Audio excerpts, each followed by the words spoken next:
Free Japan Channel number 100. So memorable 100 FGC is tonight. The time is 10 p.m. here in Shizuoka, Fuji City. Dear listeners, how are you doing? How about your summer? So 18th August, the late summer here in Japan. Of course, the temperature is very high, and it is very hot. However, in the wind, I can feel the coming of autumn this year.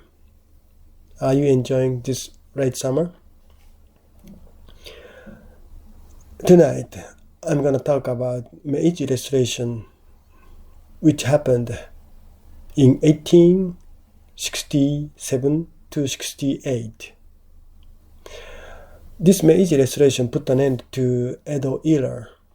Edo era began in 1603, so at the beginning of the 17th century.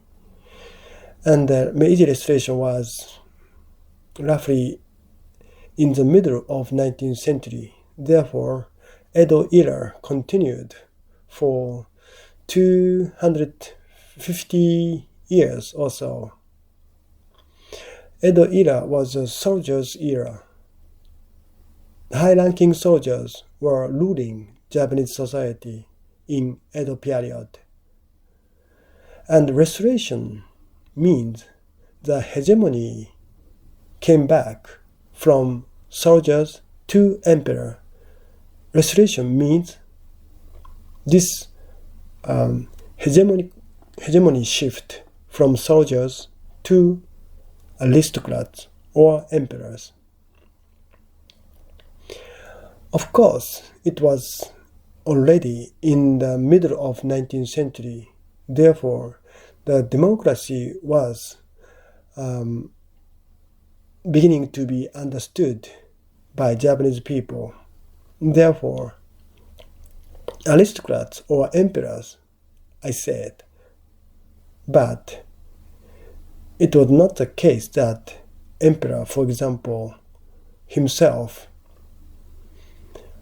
do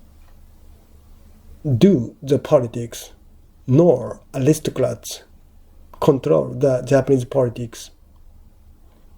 Instead, in Meiji era, Japan established the Diet, national parliament, and Japan implemented election, and through this election, politicians were chosen.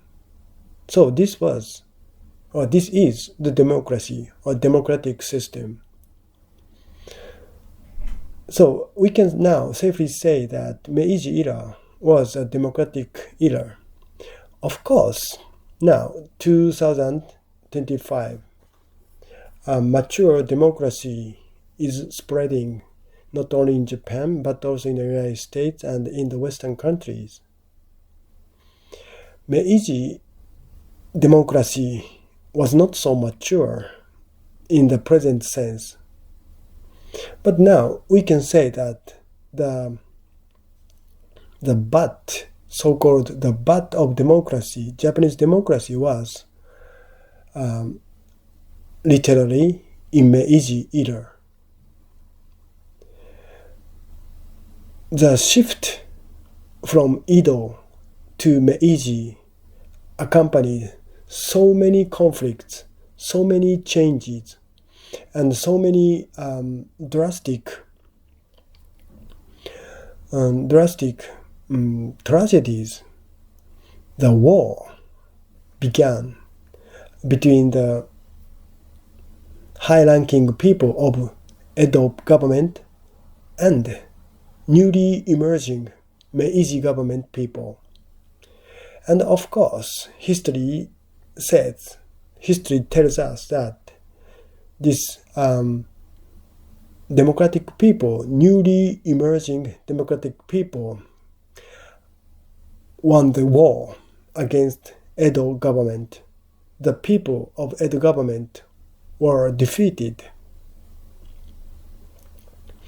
The victims of this war, so Meiji Restoration War, was approximately 10,000 or so. Compared to other so-called revolutions, which turned over the hegemony of the previous power, this 10,000 people is surprisingly small number, don't you think so? Look, we Japanese people can be proud of this Meiji Restoration with a minimum victims. So much change, so many changes, but so small victims.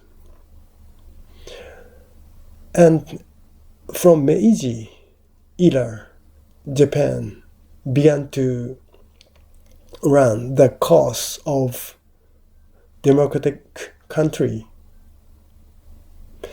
Of course, here in Japan, emperors are there or have been there since ancient time.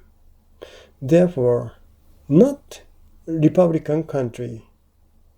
Japan is not a Republican country, but monarchy.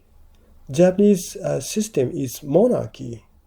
Monarch is here, so emperor, still now.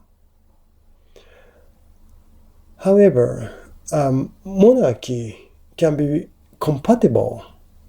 Monarchy can be compatible to democracy. Therefore, this is the idea of Japanese political system, that monarchy can exist under the democratic system where the will of the people can decide the course of politics.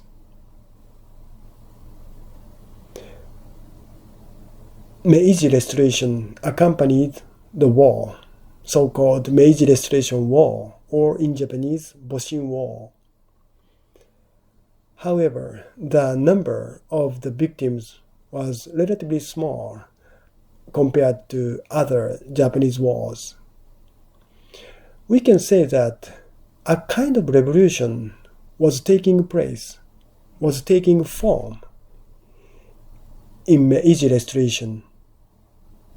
Nevertheless, this revolution was possible with a minimum victim, and Japanese political or social system changed from feudalistic system to democratic system. Meiji Constitution was also enacted. Many modern civil laws were also completed in Meiji era. Surely, Meiji era was the basis of Japanese modernity.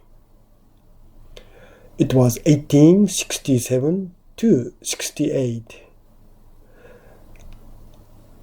I'm very glad to introduce this restoration to you tonight. Thank you.